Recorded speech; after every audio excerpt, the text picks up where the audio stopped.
So I want to talk to you about the context, the opportunities and the challenges of the G8 and G20 coming to Canada. Well, some of you probably know something about the G8. Basically, it's a self-appointed executive committee of global governance. And there's a big debate about its legitimacy. And without making a judgment about the legitimacy, Make Property History and a number of other groups have concluded, as Susan George said, it's too big to ignore. And so we have, over the years, campaigned to try to put pressure on the G8 leaders to take action on important world issues like climate change, global poverty, and more recently, the global economy. The G8 has been the target of protests, of lobbying, and public pressure over the years.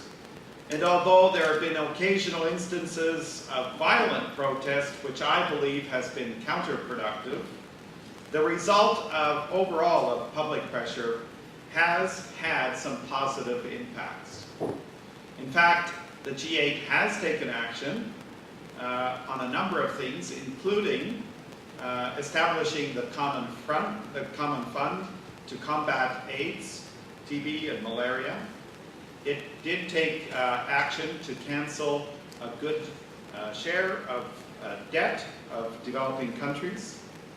It has taken action to promote universal access to education, and has made commitments to double aid overall and double aid to Africa.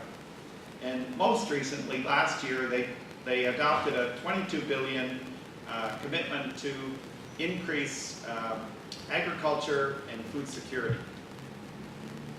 And they've also taken certain decisions related to climate change that have helped to move some of the global consensus on that issue forward, although they haven't reached what needs to be done yet. So they've done a number of things, but one of the big problems about the G8 is they've made a number of big promises, sometimes kind of vague, and sometimes they haven't kept their promises. And so we have a big challenge. How do we hold them to their promises and to their commitments? So it's very important to have public pressure to get them to take actions, but also to keep their promises.